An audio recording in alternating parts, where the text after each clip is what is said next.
Heading लिख लीजिए, नया चैप्टर है ये, नया चैप्टर शुरू कर लेते हैं। वो चैप्टर तो वैसे भी कंप्लीट ही हो गया, उसमें कुछ है नहीं हुआ। अच्छा एक बात और बताओ, यूपीएससी वाले, ये पर्यावरण सम्मेलनों के बाद में आपका एनवायरनमेंट कंप्लीट हो जाएगा, एनवायरनमेंट के टेस्ट करना शुरू कर लेंगे हम लोग, बाकी जो कुछ बचेगा थोड़ा बहुत वो एनवायरनमेंट टेस्ट से कंप्लीट कर लेंगे। इसके बाद क्या पढ़ना चाहोगे, मैं आपको क्या पढ़ाऊँ?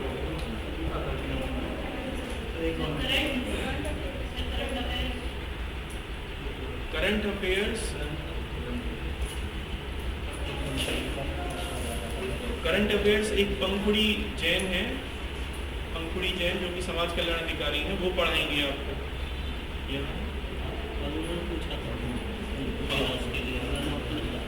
हाँ वो पढ़ाएंगे आपको, करंट अफेयर्स उनको दे दिया गया है, तो उनकी क्लासेस लगेंगी नेक्स्ट वीक से। बात मत करिए सर, इकोनॉमी का चैप्टर छोड़वाया था आपने शायद, बजट वाला, बजट और सर्वे। जी हाँ वो बजट और सर्वे करेंगे। उत्तर प्रदेश का बजट भी आ गया है और हमारा यूनियन बजट भी आ गया है, बजट और सर्वे को हम लोग करेंगे। एक तो वही कर लेंगे। सब्जेक्ट बताओ मुझे कौन सा, बजट सर्वे तो 2 दिन का हो गया, अभी तो क्लासेस चलेंगी पूरे अप्रैल और मार्च और अप्रैल 2 महीने। साइंस एंड टेक्नोलॉजी कर लेते हैं, है ना, साइंस एंड टेक्नोलॉजी वाला जो पोर्शन है उसे हम लोग देख लेंगे। अच्छा साइंस एंड टेक्नोलॉजी में देखो, एक तो साइंस एंड टेक्नोलॉजी में जनरल साइंस आती है, कोई हम लोगों को उसमें बहुत ज़्यादा डीपली नहीं जानना। अच्छा टेक्नोलॉजी के लेवल पर कुछ चीज़ें जो नए बदलाव है इस समय टेक्निकल लेवल पे हो रहे हैं वो आते हैं, यूपीएससी में ज़्यादा आएंगे। अच्छा ये बताओ यूपीएससी कितने, चलो इस बात को वहीं देखेंगे। जो लोग ज़्यादा यूपीएससी, जिनको फोकस अभी यूपीएससी करना है, यूपीएससी जिनको फोकस नहीं करना, देखो दोनों की तैयारी में ना अंतर है, और अब तो ज़मीन आसमान का अंतर हो गया है। अब पहले तो ऐसा हो जाता था कि यूपीएससी की तैयारी यूपीएससी की कर लो तो यूपीएससी नहीं होते होगी। दोनों का करंट अफेयर्स अलग आता है, बिल्कुल अलग आता है। और दूसरा अब ऑप्शनल पेपर भी उन्होंने हटा दिया उसमें से। ये पंखे चला लो,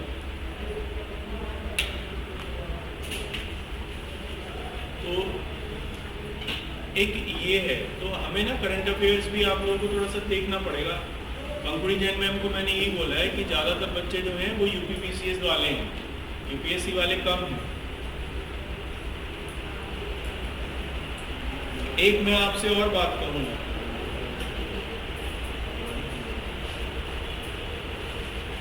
जो लोग यूपीएससी वाले हैं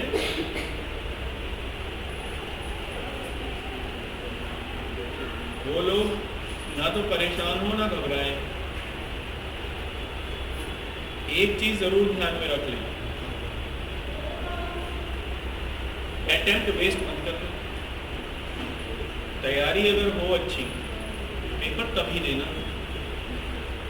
कैसे पता चले, फॉर्म फिल कर दिया कोई दिक्कत नहीं, कोई भी टेस्ट सीरीज ले लो, मेरे हिसाब से विजन की टेस्ट सीरीज ले लो, और अगर विजन की टेस्ट सीरीज में आप 100 में से 35 क्वेश्चन कर पा रहे हैं, 35 तक आ पा रहे हैं आपके,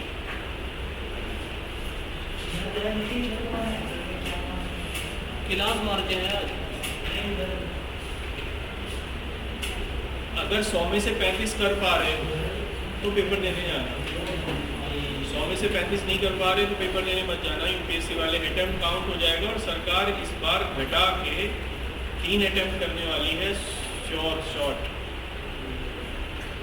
एक तो अरे ये एनडीए वालों के लिए नहीं है, आप लोग सर को मत खुजाओ,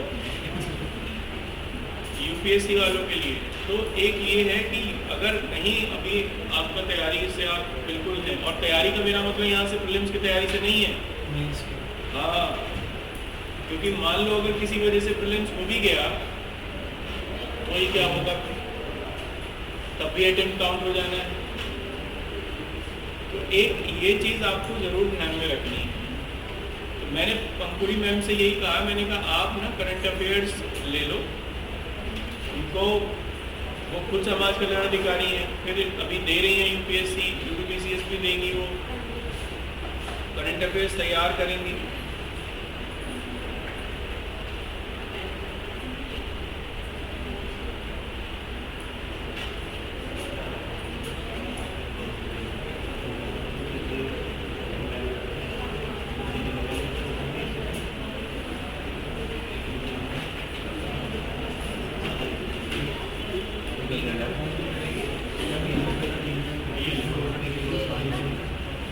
करंट अफेयर्स तो आपको वो करवा देंगी, साइंस एंड टेक्नोलॉजी आपको मैं करवा दूंगी, बात मत करिए। देखो साइंस एंड टेक्नोलॉजी के लेवल पे यूपीएससी में और यूपीपीसीएस में अंतर है। जैसे यूपीएससी में जैसे साइंस एंड टेक्नोलॉजी अलग लेवल की आती है, उसमें एप्लीकेशन ज़्यादा आते हैं, लेकिन यूपीपीसीएस में एप्लीकेशंस ना आके बल्कि जनरल साइंस वाला पोर्शन ज़्यादा, सामान्य जो विज्ञान है 10वीं तक का फिजिक्स केमिस्ट्री और 10वीं तक की ही बायोलॉजी 10th क्लास तक की, वो ये पूछते हैं। लेकिन साइंस एंड जनरल साइंस वाला जो पोर्शन है यूपीपीसीएस में वो बड़ा डिसीजिव है। जनरल साइंस में से 20 से 25 क्वेश्चन तक आए हैं और इतना स्कोप है उसका 20 से 25 क्वेश्चन आने का।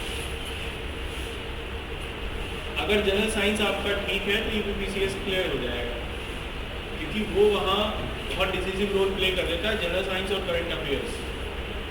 बाकी तो सब कर लेते हैं, यहीं आके घूमते हैं, तो इसलिए उसकी तैयारी आप ठीक कर लेना। तो ये हम लोग कर सकते हैं, जनरल साइंस को हम लोग कवर कर लेंगे इसके बाद में। कोई क्वेरी है किसी की तो पूछ लीजिए।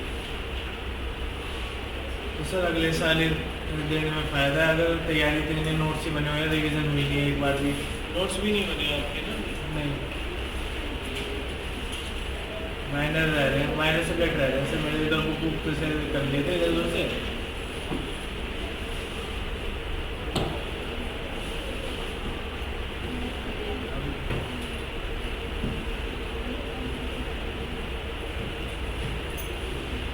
पीसीएस में दाव पे थी सर। देखो मैं बताऊँ, तुम्हारे नोट्स रजिस्टर में बने हैं या कागज़ में बने हैं? कागज़ में, घर जाके कागज़ में बना देना। कितने कागज़? पूरे इसके जो है क्वालिटी के तो पूरी एक वो है A4 शीट की, क्या कहते हैं 4-5 फोल्डर है ना, उसमें कर रखे हैं। कितने कागज़ हैं? सर कागज़ तो बहुत है, इतने बैठ जाते हैं। इतना मोटा? हाँ इतना मोटा होगा आराम से। ये नोट्स है, ये किताब है? किताब ये नहीं, अलग अलग सब्जेक्ट सारे मिला के सर, देखा, सारे सब्जेक्ट मिला के सर इतना बैठता है।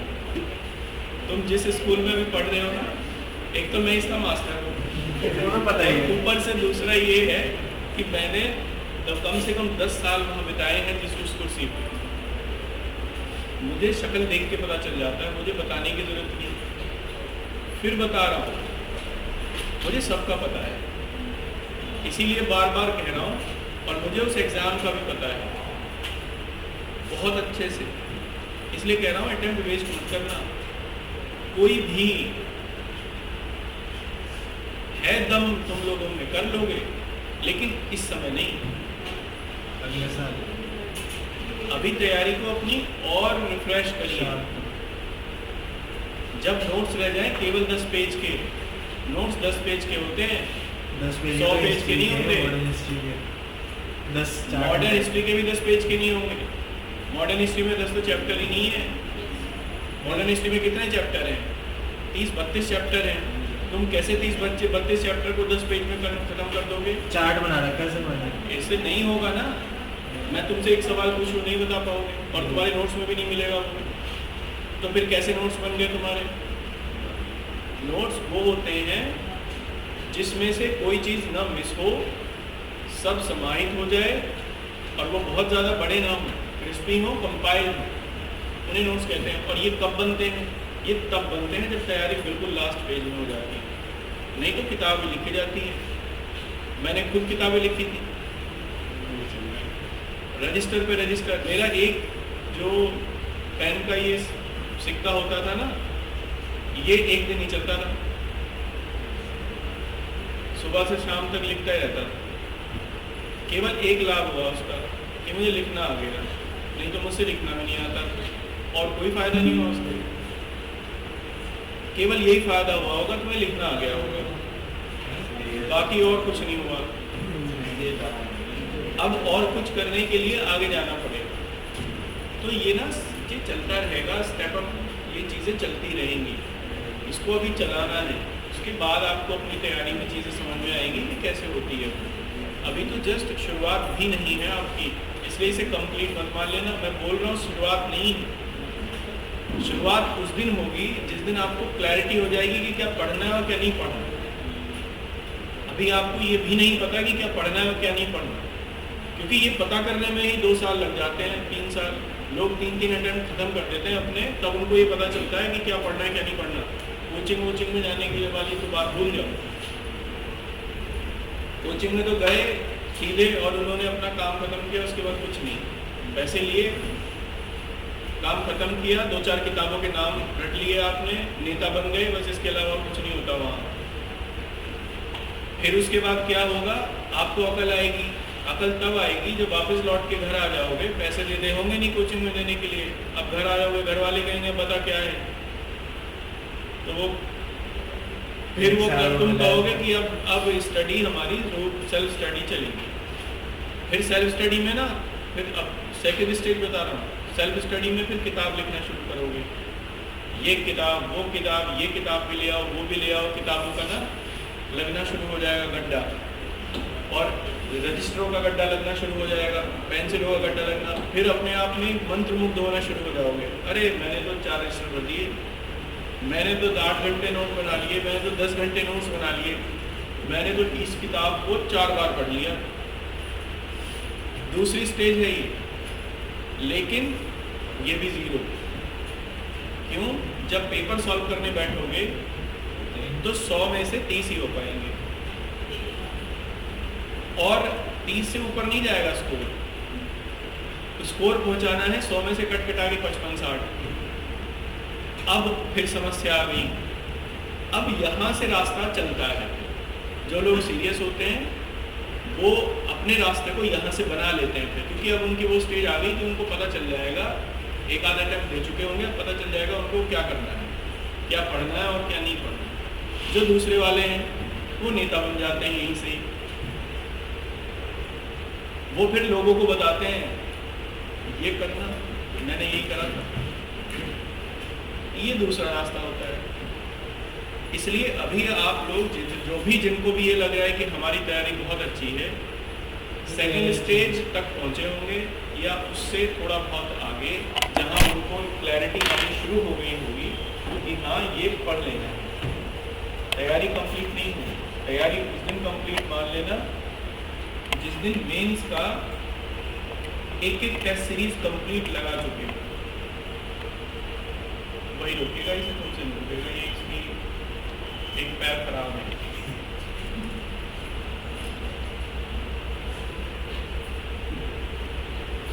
तो जब तैयारी तुम्हारी ये हो गई हो कि पूरी टेस्ट सीरीज लिख ली हो मेंस की, और ये काम दिसंबर तक पूरा कर लिया हो आप लोगों ने, मेंस की टेस्ट सीरीज लिख ली हो बहुत अच्छे से, कोई परेशानी ना हुई, ऐसा ना हुआ हो कि तुम्हें क्वेश्चंस आते नहीं थे, मैंने मेंस की टेस्ट सीरीज में ऐसे ही पार्टिसिपेट कर लिया ना, आते थे, मैंने तैयारी कर ली थी, मेरा कंप्लीट हो गया था सब कुछ, मैंने बार बार घर लिखने की प्रैक्टिस कर ली थी क्वेश्चन के आंसर्स की, मेंस के लेवल पे प्रीवियस ईयर के मेंस के क्वेश्चन को मैंने सॉल्व किया था। उसके बाद मैंने अपने आप को चेक करने के लिए लास्ट स्टेज पे विजन की मैंने टेस्ट सीरीज लगाई थी, और मैंने वो दिसंबर तक कंप्लीट कर ली मेंस की। अब मैं तैयार हूँ, अब मुझे केवल जनवरी, फरवरी और मार्च 3 महीने में मेरी प्रीलिम्स की तैयारी हो जाएगी 100%, कोई दिक्कत नहीं। अप्रैल में मैं उसे रिवाइज कर दूंगा, मई में मैं उसे एग्जाम दे दूंगा, अप्रैल पूरा रिवीजन में लगा दूंगा, और इस तरीके से लगा दूंगा कि पूरे अप्रैल में 30 रिवीजन हो जाएंगे, हर दिन में 1 रिवीजन हो जाएगा मेरा पूरे सिलेबस का। ये स्टेज आ जाएगी तभी तैयारी होगी, जब ये लेवल आ जाए कि पूरा सिलेबस 1 दिन में रिवाइज कर लो, पूरा सिलेबस, और ऐसे नहीं किया रिवाइज ऐसे ही ना, अच्छे से कर दिया, कोई दिक्कत नहीं है, पूरा सिलेबस 1 दिन में रिवाइज हो जाए तब ये स्टेज आ जाएगी। और इसके बाद में आराम से जाना मेंस लिखने के लिए, कोई समस्या नहीं। मेंस का इंटरव्यू सिलेक्शन होगा 100%, ये स्टेज आ जानी चाहिए। और इससे पहले अगर आप कर रहे हो तो फिर बेईमानी है। जागृति मैम को सुना था, उन्होंने कहा मेरे 97 पॉइंट समथिंग थे, मैं ये सोच रही थी कि मेरा होगा ही नहीं। 97.8 बता दी। हाँ, जो भी उन्होंने बताया, मुद्दा ये नहीं है। मुद्दा ये है कि प्रीलिम्स की तो कोई तैयारी नहीं करता। उन्होंने सब कुछ खत्म करके, मेंस की तैयारी खत्म करके तब उन्होंने प्रीलिम्स दिया था। और वही होता है, प्रीलिम्स 100 दिन पहले देते हैं सब। प्रीलिम्स की तैयारी 100 दिन पहले करते हैं सब। जनवरी से प्रीलिम्स की तैयारी शुरू हो जाती है, एक तारीख से, और उसके बाद मार्च में ख़त्म कर देते हैं सब। अप्रैल में पूरा रिवीजन लगाते हैं, मई में पेपर दे देते हैं। ये इसलिए मैं बोल रहा हूँ, आप लोग अभी उस स्टेज पे नहीं हो। मुझे पता होता है, मुझे एक एक चीज़ का पता है। मुझे ये पता है आप गिरोगे भी कहाँ, मुझे ये भी पता है आपकी डायरेक्शन कहाँ वो चली जाएगी। इसलिए नेता मत बन जाना। सबको बोल रहा हूँ, तुम्हें नहीं बोल रहा। नेता ही बनते हैं लोग, क्योंकि इतने उलझ जाते हैं अपने आप में, नहीं कर पाते उसे क्रॉस काम। क्यों? क्योंकि फेलियर्स कोई एक्सेप्ट करता है, सब लोग नहीं कर पाते फेलियर्स को एक्सेप्ट। फिर कमियां ढूंढ लेते हैं दूसरों में। कोई टीचर में कमी ढूंढेगा, कोई किताब में ढूंढेगा, कोई घर वालों में ढूंढेगा, कोई परिस्थितियों में ढूंढेगा, कोई इसमें ढूंढेगा, कोई इसमें ढूंढेगा, सब इसी में कमी ढूंढने लग जाएंगे और नेता बन जाएंगे। बात खत्म हो जाएगी, यही पैंट हो गया। फिर मेरी तरह पढ़ाएंगे कोचिंगों में और ऐसी कहानी सुनाएंगे जैसे मैं सुना रहा हूँ। नहीं सर, आपको तो मार्गदर्शन करना है सर। आप मार्गदर्शन अरे नहीं, समझो तो बात, ये ऐसे ही होगा, यही एक रास्ता है। तो आप इसलिए तैयारी बिना, सरकार 3 अटेम्प्ट करने जा रही है। हो सकता है नेक्स्ट ईयर से 3 अटेम्प्ट हो जाए। उत्तर प्रदेश लोक सेवा आयोग में चेंज हो ही गया है, तो इसलिए अपने अटेम्प्ट बिल्कुल भी वेस्ट मत करना। यूपीपीएससी को फोकस कर लो, क्योंकि इसमें कोई अटेम्प्ट वगैरह नहीं है, और ना ही ऐसा आता है कि आप लोग इसे ना कर पाओ, ना ही इसमें ऐसी कोई समस्या है। मतलब इसके साथ अच्छी बात क्या है? इसकी अच्छी बात यह है कि आप 3 महीने में भी मेंस की तैयारी कर सकते हो प्रीलिम्स के बाद, क्योंकि बड़ा सिलेक्टिव सा मामला है, यहीं से हो जाएगा। तो इसलिए वो थोड़ा आसान है। वो इसलिए आसान है क्योंकि अगर आपकी पूरी तैयारी पहले से नहीं है तो आप बीच में स्टार्टअप करके कम से कम ये कर सकते हो कि फाइट कर सकते हो मेंस में अच्छे से। बाकी तो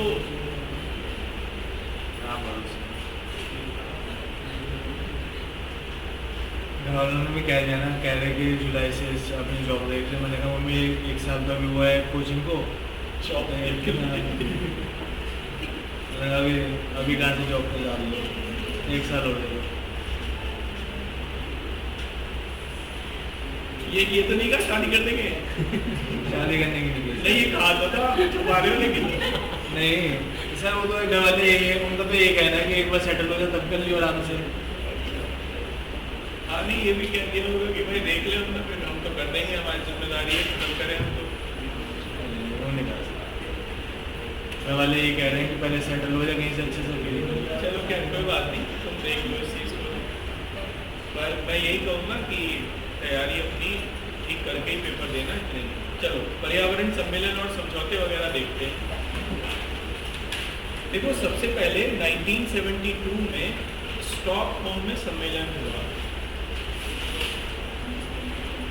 स्टॉकहोम सम्मेलन के नाम से उसे जाना जाता है। स्वीडन की राजधानी स्टॉकहोम में सम्मेलन बुलाया गया था। एक्चुअली इसमें भी ये हुआ कि 1970-71 के आसपास ये पता चला कि अंटार्कटिका पे ओजोन का होल है, और उसका जो साइज है वो बढ़ता जा रहा है। ओजोन में होल हो गया, ओजोन की परत में। अब इसको लेके साइंटिफिक जो स्टडीज थी वो उस समय बहुत कम थी, तो ये सोचा गया कि और साइंटिफिक स्टडी कर ली जाए पहले। लेकिन कुछ ग्लोबल रिपोर्ट्स इस तरीके की थी जो ये बता रही थी कि पर्यावरण बदल रहा है, और अगर इसे तेजी से बदलने से न रोका गया तो फिर मानव अस्तित्व के ऊपर खतरा हो जाएगा। इस विषय पर चर्चा करने के लिए 1972 में 1972 में एक समिट बुलाई गई थी, जिसे हम लोग स्टॉकहोम समिट के नाम से जानते हैं। ठीक है,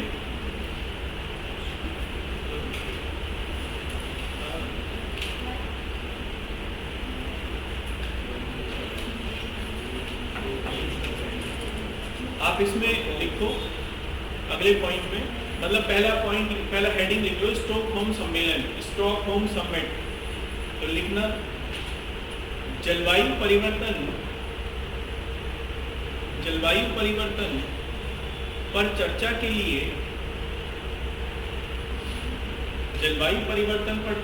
लिए सर्वप्रथम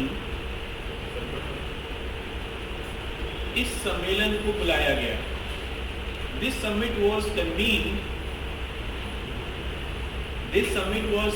to discuss climate change. यह सम्मेलन स्वीडन की राजधानी स्टॉकहोम में आयोजित किया गया।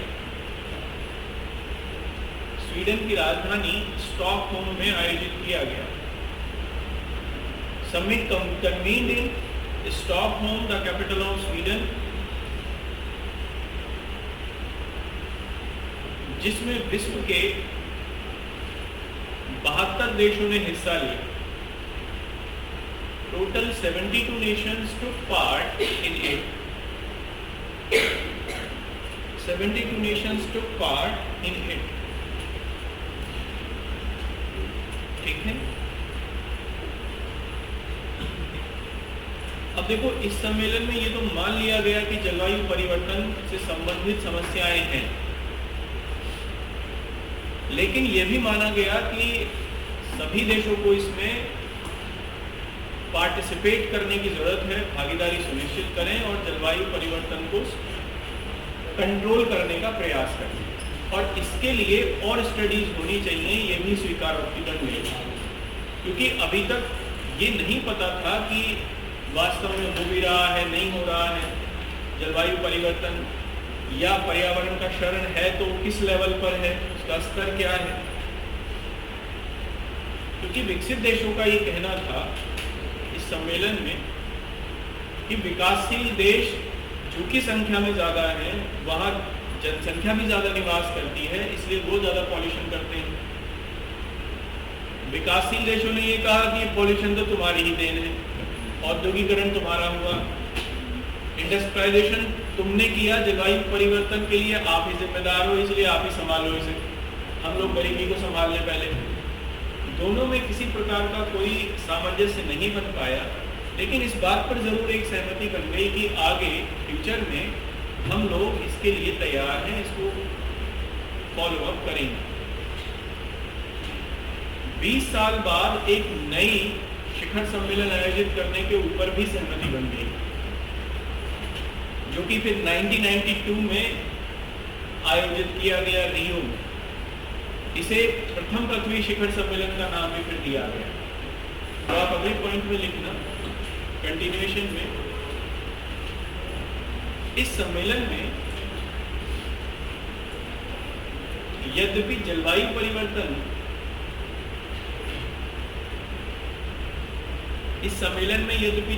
परिवर्तन की स्थिति पर सहमति बनी। In this summit,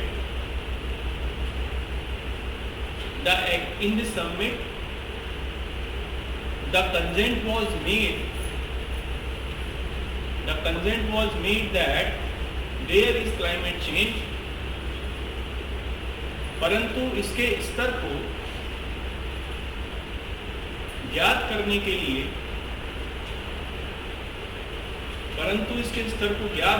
लिए अधिक अन्वेषण की आवश्यकता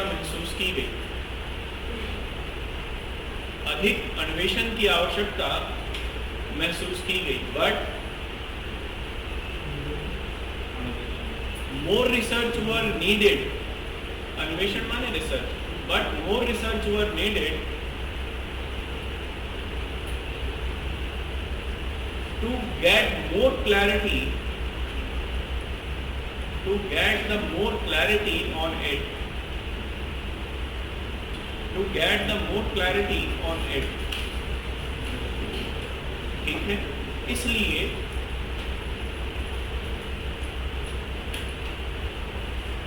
इस सम्मेलन में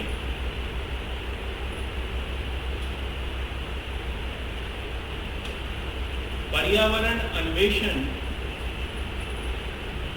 समिति का गठन किया गया। So in this summit the environment research committee has been constructed, जिसे शीघ्र ही अपनी रिपोर्ट प्रस्तुत करनी थी, which has to publish its report very soon। क्योंकि अभी यही नहीं पता था कि हो क्या रहा है, पहले ये पता चल जाए। ये ब्रंटलैंड की अध्यक्षता में इस समिति का गठन किया गया है। तो जो रिपोर्ट है वो ब्रंटलैंड रिपोर्ट के नाम से जानी जाती है। जहाँ तक मुझे याद आ रहा है ये 1987 की है। एक बार चेक करना गूगल पर, ब्रंटलैंड रिपोर्ट, BRUNDTLAND इसकी स्पेलिंग। ब्रंटलैंड रिपोर्ट थी 1987 में शायद ये प्रकाशित हुई, और इसी में ही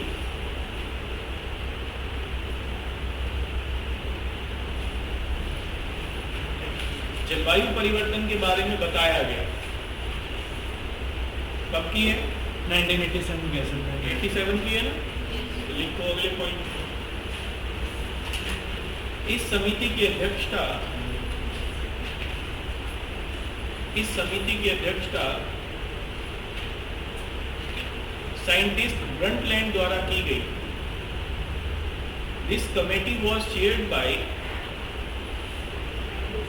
साइंटिस्ट ब्रंटलैंड, जिन्होंने अपनी रिपोर्ट 1987 में प्रकाशित की।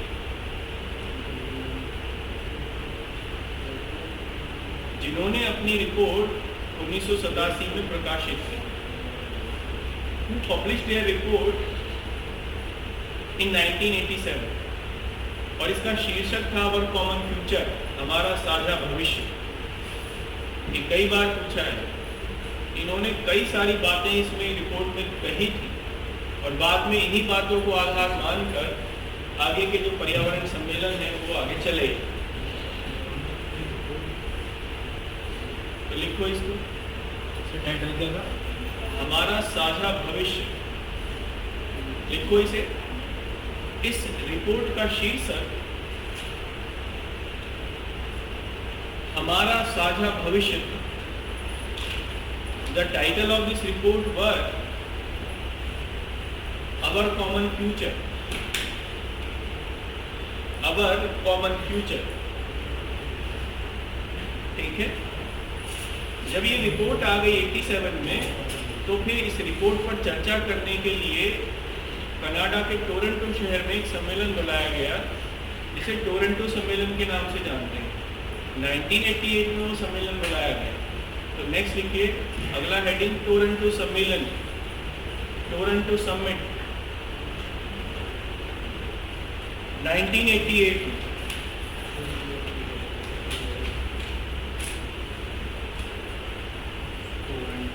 ठीक है। देखो, इस सम्मेलन में ये कहा गया कि जलवायु परिवर्तन हो रहा है, और उस परिवर्तन का कारण कार्बन डाइऑक्साइड है। जलवायु परिवर्तन में ग्रीन हाउस गैसों में कार्बन डाइऑक्साइड का सबसे ज़्यादा योगदान है। इसलिए ये कहा गया कि कार्बन डाइऑक्साइड को या उसके उत्सर्जन को सीमित किया जाए। ये तो सहमति नहीं बनी कि कौन ज़्यादा करे कौन कम करे, विकासशील देश ज़्यादा करें या विकसित देश ज़्यादा करें। लड़ाई झगड़ा इस बात पे चलता ही रहा। विकासशील देशों ने ये कहा कि विकसित देशों की देन है ये, तो इन्होंने अपना विकास कर लिया पहले, हम लोगों को गरीबी को दूर करना है तो हमें तो अपना विकास करना ही पड़ेगा, कोयला जलाना ही पड़ेगा। विकसित देशों ने ये कहा, वो बात पुरानी हो गई। नई बात ये है कि सबके सामने एक थ्रेट है, सबके सामने एक समस्या है, इसका समाधान सबको ही करना है। चूंकि विकसित देशों का पक्ष ज़्यादा मजबूत था, इसलिए इस सम्मेलन में इस बात पर सहमति बनी कि सभी देश अपने कुल कार्बन डाइऑक्साइड उत्सर्जन का 2005 तक 20% कम करेंगे। ये इस सम्मेलन की एक उपलब्धि थी, हालांकि बाध्यकारी नहीं था, किसी ने किया नहीं। तो आप अगले पॉइंट में लिखना, टोरंटो सम्मेलन में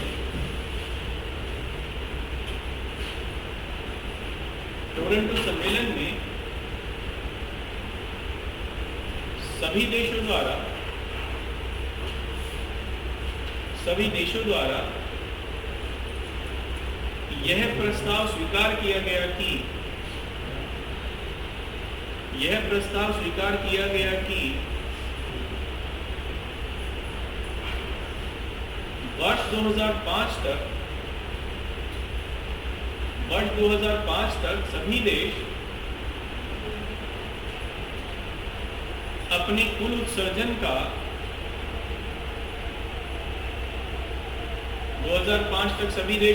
उत्सर्जन का 20% कम कर लेंगे। 20% कम कर लेंगे,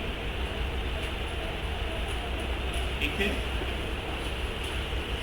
कंटिन्यूएशन में लिखना, in Toronto summit it was stated that all countries would mitigate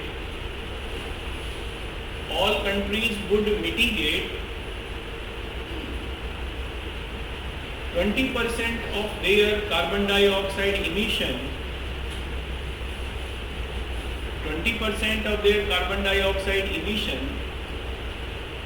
up to 2005,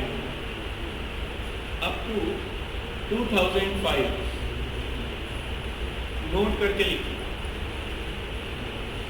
carbon dioxide सबसे बड़ी ग्रीन हाउस गैस है। कार्बन डाइऑक्साइड इज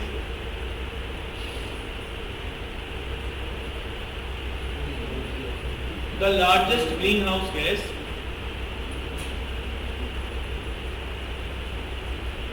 पृथ्वी को गर्म करने में इसका योगदान 50% है।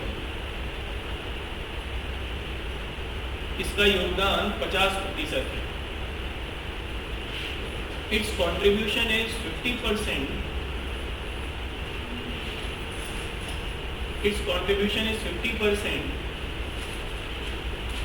In warming the earth.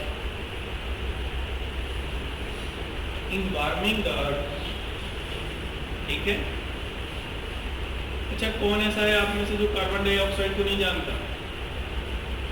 अच्छा, क्या करती, ग्रीन हाउस किसे कहते हैं?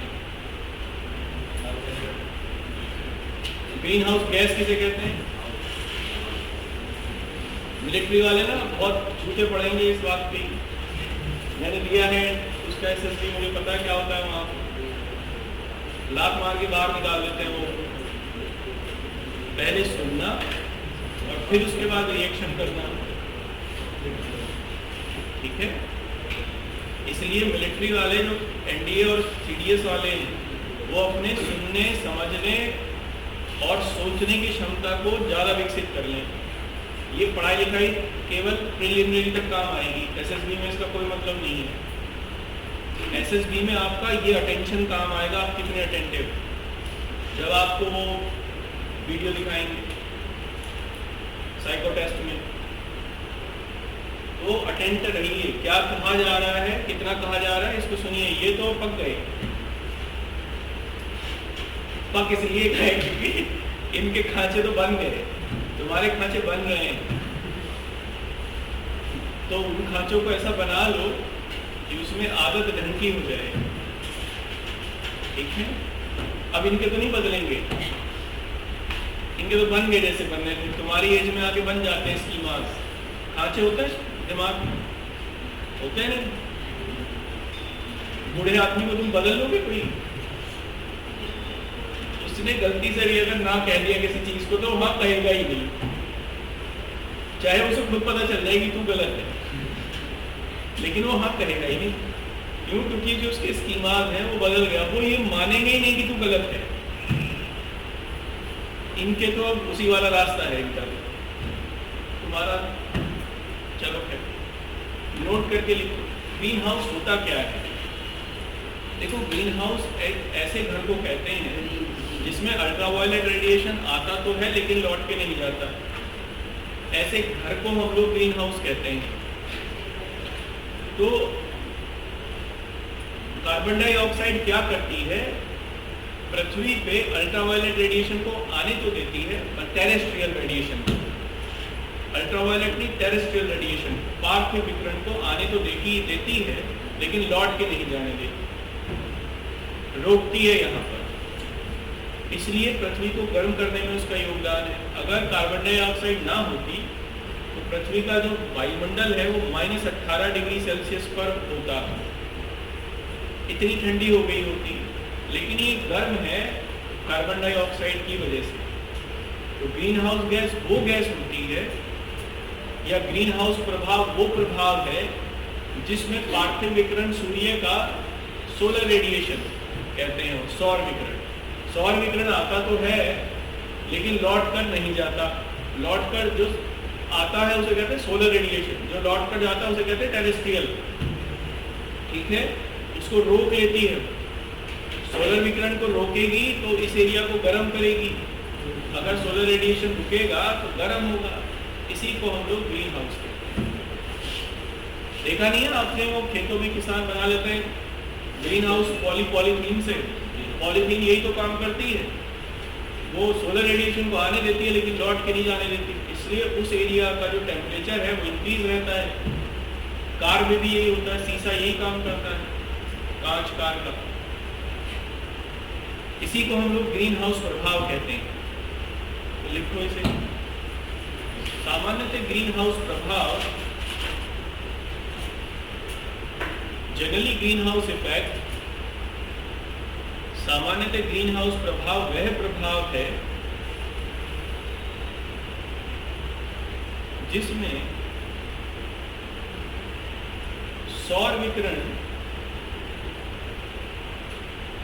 सौर विकिरण पृथ्वी तक पहुंचता तो है, परंतु संपूर्ण पार्थिव विकिरण, ऐसा लिखो, एक पार्ट तो चला जाता है वापस, परंतु संपूर्ण पार्थिव विकिरण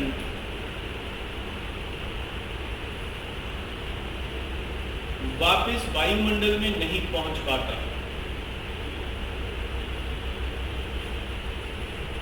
वापस वायुमंडल में नहीं पहुंच पाता।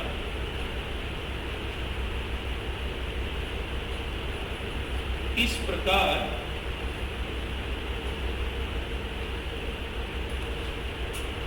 वायुमंडल का तापमान वायुमंडल के तापमान में वृद्धि होती है। ठीक है, अंग्रेजी में लिखिए। Green house effect, the effect in which solar radiation comes on earth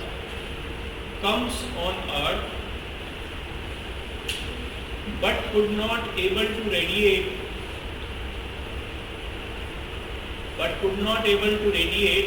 in atmosphere.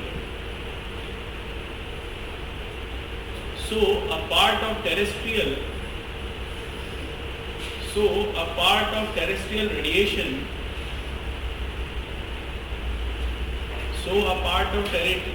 radiation, remains here,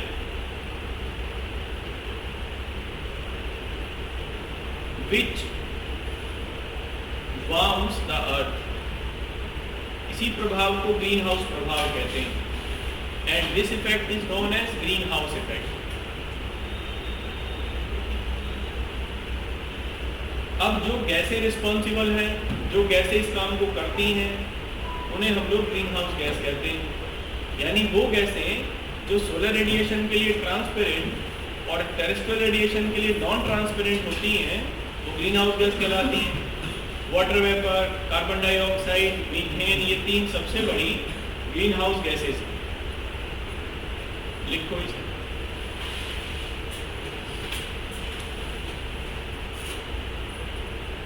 इसमें लिखना वे गैसें जो इस प्रकार के प्रभाव के लिए उत्तरदायी हैं,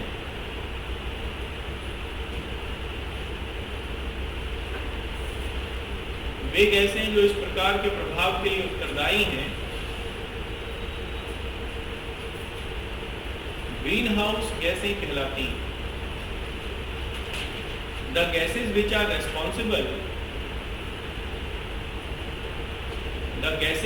responsible for this effect are known as greenhouse gases।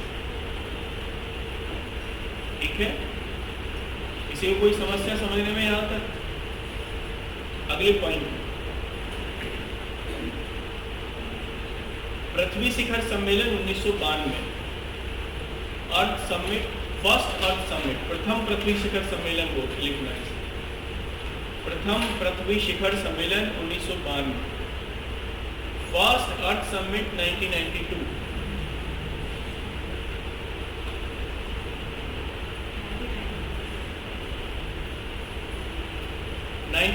और लिख लेना, ये 1992 में हुआ था। ये 20वीं वर्षगांठ मनाए जाने के उपलक्ष्य में से आयोजित किया गया रियो, ब्राजील का एक शहर है। तो लिखो, यह सम्मेलन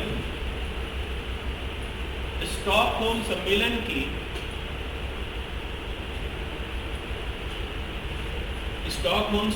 की 20वीं वर्षगांठ मनाने के लिए 20वीं वर्षगांठ मनाने के लिए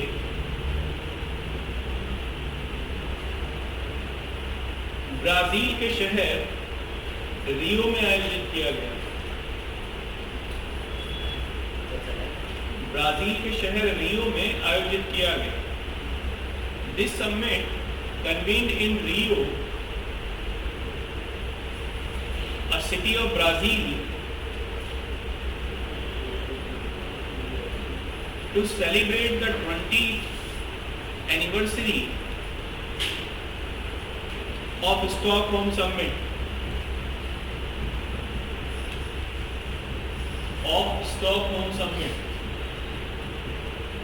इसे कोई समझा सकता है मुझे क्या है?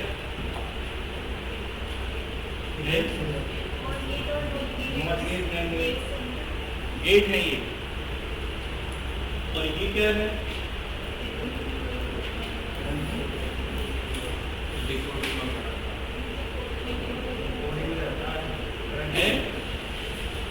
इसे क्या कहते हैं? लॉजिक गेट तो है ही, वो भी लॉजिक गेट। ये क्या होती है? ये होता है कि ए पर हम अगर 0 सेंड करेंगे और इधर बी टर्मिनल पर भी 0 देंगे, तो मतलब उस फॉर्मूले से एस वाला जो फॉर्मूला से सॉल्व करेंगे। इसे कहते हैं कोडिंग। ये कोडिंग की कोडिंग है। जब हमें कोई गेट बनाना होता है, गेट माने दरवाजा, दरवाजा से अंदर आता है या तो कोई, तो जब कोई सूचना, लॉजिक गेट्स हैं ये एनालॉग है, एनालॉगी। तो सूचना 2 पुट में चलती है, 0 यस, 1 नो। ये याद रखना, कंप्यूटर में 0 यस होता है और 1 नो होता है। जब कोई ज़ॉर गेट बनाना है, ज़ॉर गेट माने XOR, इन्होंने लिख रखा है कहीं पे, होमवर्क दे रखा है। XOR गेट, ज़ॉर गेट कहते हैं इसे। तो ये X गेट का है। X गेट 0 गेट होता है, X गेट। और गेट कौन सा होता है? और गेट कैसे बनता है? X का मतलब क्या है? देखो मैं अब भूल गया है। सर इसमें a प्लस b के ऊपर एक बार बीच में लगा रखा है, नेगेटिव। नहीं पूरे a प्लस b दोनों में पड़ेगा, तो सर इसलिए एब्जॉर्ब हो जाएगा।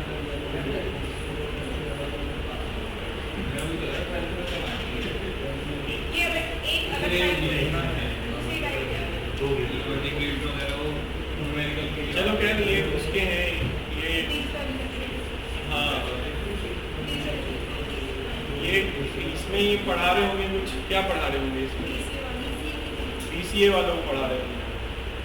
हम लोगों ने ये, मैंने BSc की है, फिजिक्स में आते हैं ये, गेट बीटेक में भी है। एक होता है इसमें ज़ोर, एंड, नॉर, नैंड गेट होता है, एन और AND गेट। एन तो उसमें नेगेटिव होता है, दोनों में नेगेटिव होता है, A माइनस B माइनस होता है, नॉर और नॉट को और को नॉट गेट। चलो तुम लोग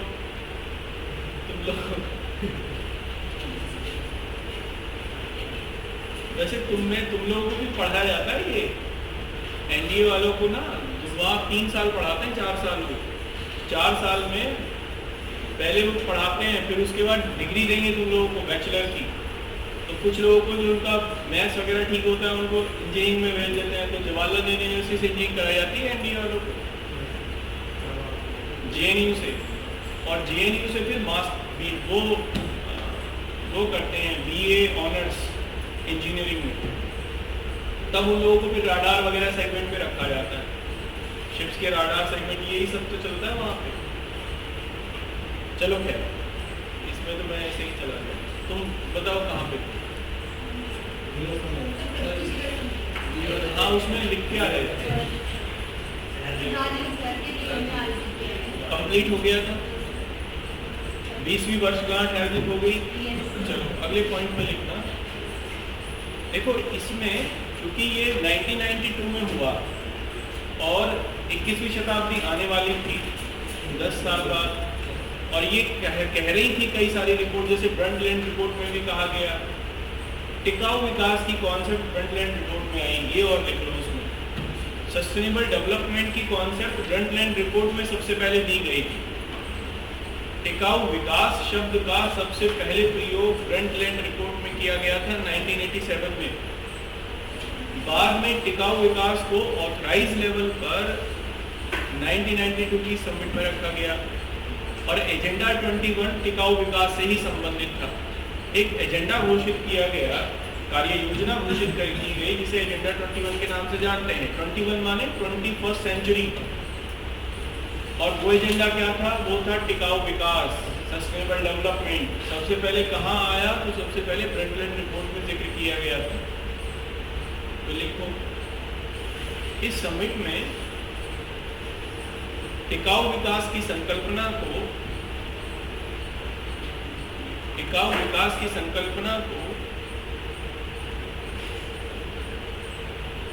सर्वप्रथम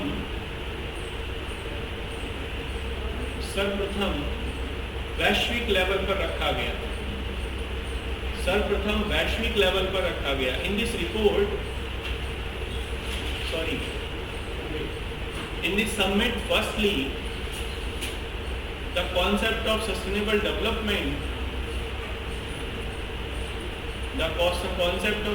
development firstly put on at global level.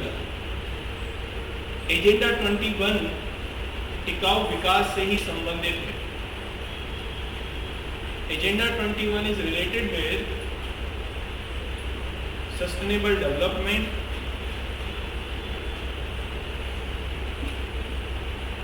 ठीक है। अब अगले पॉइंट से लिखना है। देखो इस समिट में एक ये सहमति बनी, विकासशील देशों को समस्या इस बात से थी कि उनको गरीबी से लड़ना है। मान लीजिए वो अपने यहाँ पर कुछ सुधार करेंगे तो उन्हें टेक्नोलॉजी चाहिए होगी। अब वो टेक्नोलॉजी के लिए पैसा कहाँ से आए? तो विकसित देशों ने कहा पैसा हम देंगे, एक कोष बना देते हैं जिसे वैश्विक सुरक्षा कोष, ग्लोबल सिक्योरिटी फंड के नाम से जाना जाएगा, और जो विकासशील देशों में एनवायरमेंट फ्रेंडली टेक्नोलॉजीज हैं उन्हें डेवलप करने का काम करेगा। तो लिखो अगले पॉइंट में, इस सम्मेलन में पर्यावरण फ्रेंडली टेक्नोलॉजी या पर्यावरण फ्रेंडली तकनीकियों के विकास के लिए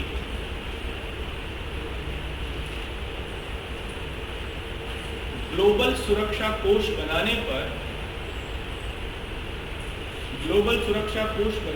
सहमति बनी। ग्लोबल सुरक्षा कोष बनाने पर सहमति बनी।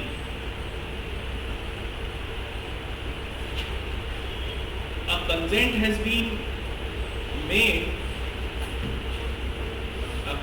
has been formed to make a global security fund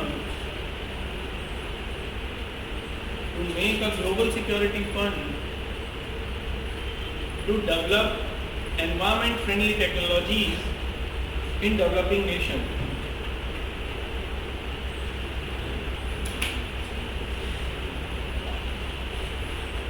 ठीक है,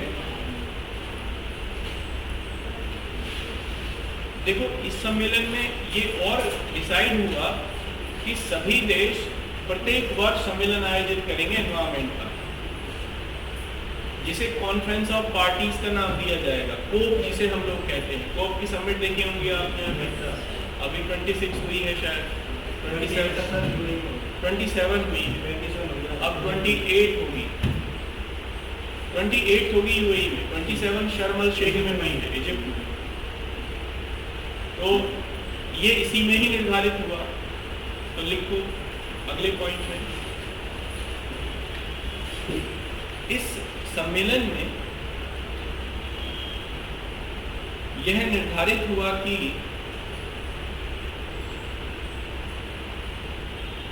जलवायु संबंधी कार्य योजना पर विचार करने के लिए, जलवायु संबंधी योजना पर विचार एवं कार्यान्वयन करने के लिए, दोनों लिखते हैं, विचार एवं कार्यान्वयन करने के लिए सभी सदस्य देश प्रत्येक वर्ष मिलकर चर्चा करेंगे। It was decided that every member country will take part in the working agenda of 1992,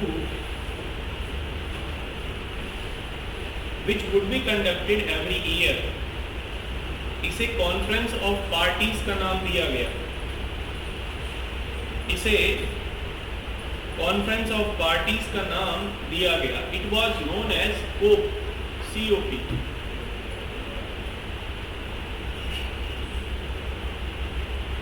it was known as COP, ठीक है। लेकिन पहला जो कॉन्फ्रेंस ऑफ पार्टीज का समिट थी वो बर्लिन में आयोजित की गई 1995 में, 1995 में। इसलिए पहली कोप का आयोजन किया गया 1995 में। 2023 में इसलिए जो होगी वो 28वीं होगी, ठीक है। हाँ, कोप का 1992 में डिसाइड हो गया था, लेकिन 3 वर्ष लगे इसे आयोजित करने में। तो लिखो अगले पॉइंट में, प्रथम कॉन्फ्रेंस ऑफ पार्टी सम्मेलन कोप फर्स्ट जर्मनी की राजधानी बर्लिन में आयोजित किया गया। First COP was held at Berlin in 1995, ठीक है। देखो 1992 में ग्लोबल प्रॉब्लम्स थी, जैसे तेल को लेकर संकट आ गया था 1992 का, भारत जैसी अर्थव्यवस्थाओं में भी समस्या थी 1991 में, 1990 में इकोनॉमिक प्रॉब्लम थी। तो इसलिए 1992 से लेकर 95 तक इसमें बहुत ज़्यादा देशों ने कोई अपना रुझान दिखाया है। 1995 में पहली कोप हुई, अब इसमें आप एक पॉइंट और लिख लीजिए, COP28 का आयोजन वर्ष 2023 में बर्लिन में होगा। हाँ सॉरी, यूएई में होगा, यूएई में होगा। COP23 would be held at UAE. COP28 would be held at UAE in 2023, 2023 में, ठीक है। 28 COP होगी। नेक्स्ट लिखना अगले पॉइंट में, देखो 2015 में COP24 थी जिसका आयोजन किया गया, जिसमें पेरिस समिट थी। पेरिस समिट इसी के अंतर्गत आई, पेरिस सम्मेलन, जो कि विस्तृत स्तर पर एक पृथ्वी सम्मेलन के रूप में ही देखा जाता है। कुछ लोग इसे दूसरा पृथ्वी सम्मेलन भी कहते हैं। तो आप लिखो, वर्ष 2015 में आयोजित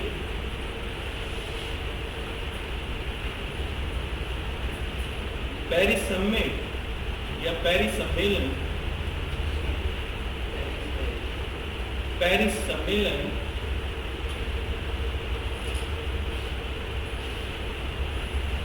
COP24 था, कौन सा था? COP24 ही तो था। COP21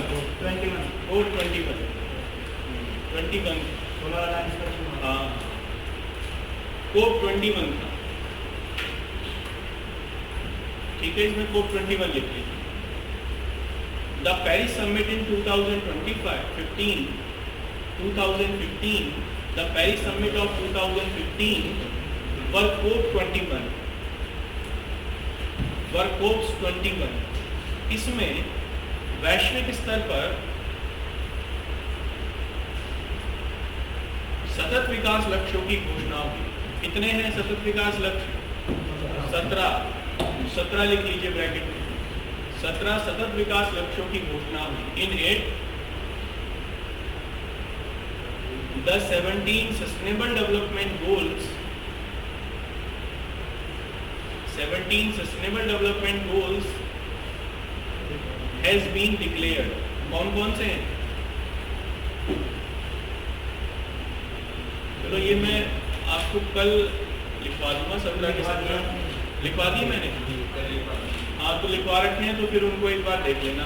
शुरू के 6-7 इंपॉर्टेंट हैं, उसके बाद इनमें कोई इंपॉर्टेंट नहीं है। शुरू के 6-7 जरूर देखने वाले हैं, कॉम्प्रिहेंसिव है वो, ठीक है। अब इसमें नेक्स्ट हेडिंग लिख लीजिए आप, क्योटो प्रोटोकॉल। क्योटो प्रोटोकॉल, ठीक है। देखो ये जापान के शहर क्योटो में आयोजित हुई 1992 में ना 1992 में UNFCCC अस्तित्व में आया था, United Nations framework convention on climate change. 1997 में क्योटो प्रोटोकॉल हुआ। देखो जो प्रथम पृथ्वी सम्मेलन था, उसमें कुछ फ्रेमवर्क निर्धारित किए गए, कार्य योजनाएं निर्धारित की गई। जो संयुक्त राष्ट्र के लेवल पर कार्य योजना निर्धारित की गई 1992 में, उसका नाम है United Nations framework convention on climate change. यानी सब देश लड़कर, सब देश मिलकर उस कार्य योजना पर काम करते हैं। इसी का ही सम्मेलन होता है UNFCCC का। जब COP कोई भी आयोजित हो, तब उसमें फ्रेमवर्क जो निर्धारित होता है, उसे वो UNFCCC के अंतर्गत होता है। UNFCCC क्या करता है? एनवायरनमेंट पे रिसर्च करता है वर्ल्ड मेट्रोलॉजिकल ऑर्गेनाइजेशन के साथ मिलकर, और UNFCCC अपनी रिपोर्ट प्रस्तुत करता है, फिर COP के सामने अपनी रिपोर्ट रखता है। फिर जितने भी देश हैं जो COP का हिस्सा हैं, वो इस रिपोर्ट पर काम करते हैं। UNFCCC ये 1992 से ही बन गया था। UNFCCC 1992 में बन गया था। एक नोट पॉइंट करके लिख लीजिए यहाँ पर, नोट करके। संयुक्त राष्ट्र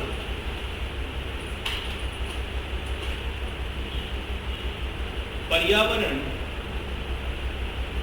कार्य योजना फ्रेमवर्क, संयुक्त राष्ट्र पर्यावरण कार्य योजना फ्रेमवर्क, ब्रैकेट में लिख लेना UNFCCC, ट्रिपल सी होगा, UNFCCC लिख लीजिए। यूनाइटेड नेशंस फ्रेमवर्क, इसकी फुल फॉर्म भी लिख लीजिए, United Nations framework convention on climate change, framework convention on climate change वर्ष 1992 में अस्तित्व में आया। UNFCCC came into existence in 1992। ठीक है, क्योटो प्रोटोकॉल हम लोग अगली क्लास में देखेंगे। कोई क्वेरी है किसी की तो पूछिए। अभी संदीप सर की क्लास होगी आपकी। संदीप सर का टॉपिक क्या चल रहा है? लोकल गवर्नमेंट बॉडीज, पंचायत और वो नगर पालिका।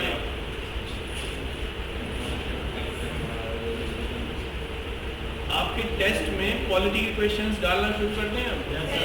कंप्लीट हो गया आपका लगभग पॉलिटी, इकोनॉमी और पॉलिटी। ये थोड़ा सा चेंज हो जाए ना। हमने अनुमति ले ली DM सर से, 2 दिन टेस्ट होगा आपका, शुक्रवार में और शनिवार में। अब समस्या ये हो रही है कि वहाँ हमारा टेस्ट का वो था सेटअप सब, यहाँ टेस्ट का सेटअप है नहीं। चलो सर आ गए, लेकिन नेक्स्ट से हम लोगों का जब वहाँ ट्रांसफर हो जाएगी क्लासेस तो 2 दिन टेस्ट रहेगा। होली के बाद से 2 दिन टेस्ट रखेंगे, फ्राइडे को पॉलिटी और इकोनॉमी। CCSU में वहीं चलेगी, होली के बाद, लेकिन शायद होली के बाद।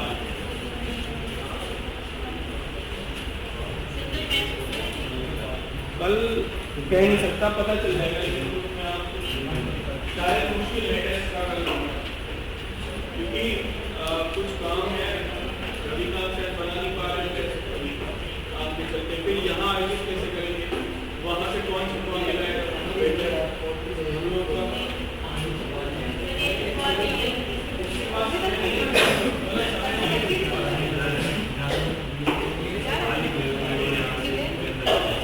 काम चल रहा है, मैंने पहले कहा था कि जल्दी आओ।